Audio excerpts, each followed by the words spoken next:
motema nanga mobimba aza kitoko naponi ye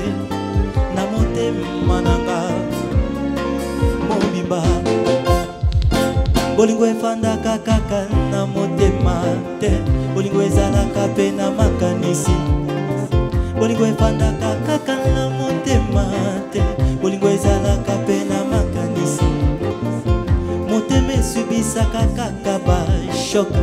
na batendrese ya bolingo motema esubisaka kaka bashok na batendrese ya bolingo aza lofundu na lolendo yango esala bote pe karisme na ye aza lolendo na lofundu yango esala bote pe karisme na Oliver John Polesha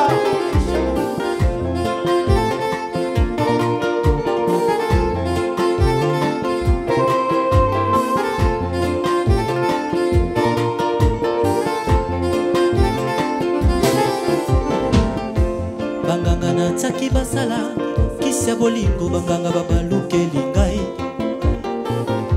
banganga nasengaki basala commission bolingo basengaki nga foto ya pambanganga tali a tomber d'amoureux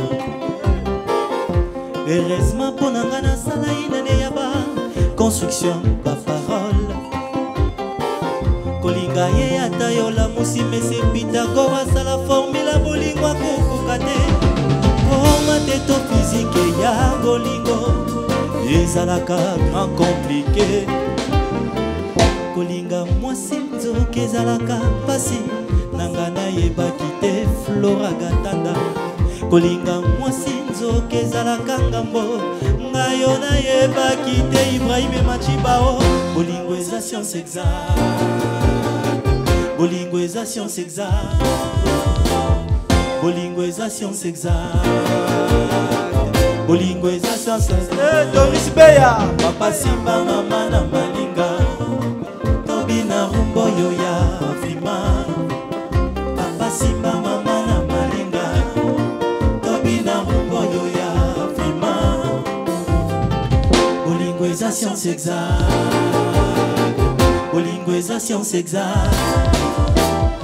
bolingo eza science exacte bolingo eza science exacte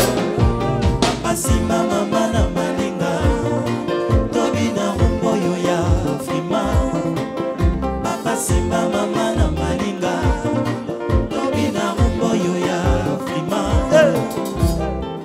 pona bolingo les formules et la clé c'est touché c'est lui qu'on aime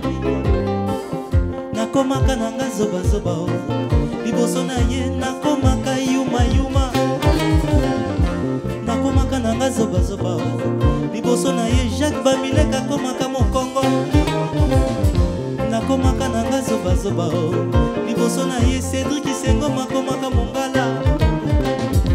nabengama pomba yake liboso na ye nakomaka yuma yuma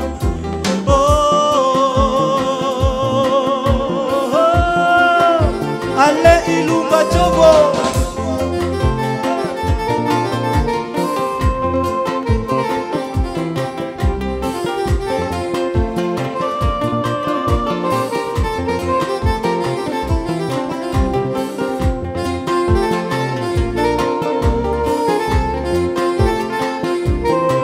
Epwa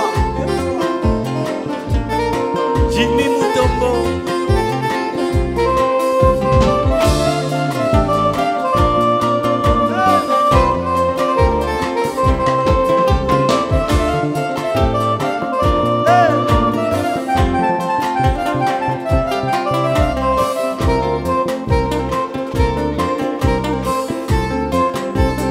Serge, Elisa Kita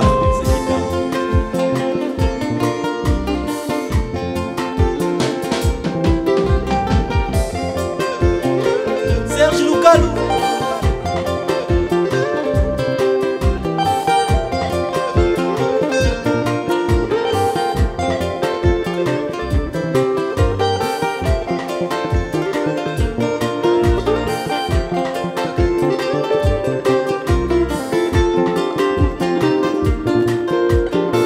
Beni Baketana.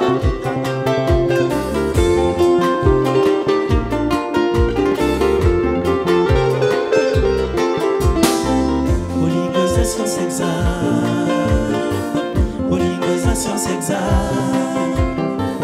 polygoisation s'exalte. Il est qui congi, polygoisation s'exalte. Papa si mama mana maninga,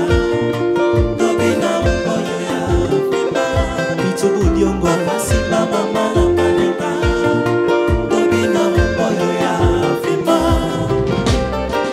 Polygoisation s'exalte. Plus que mathématiques, qui dit vrai.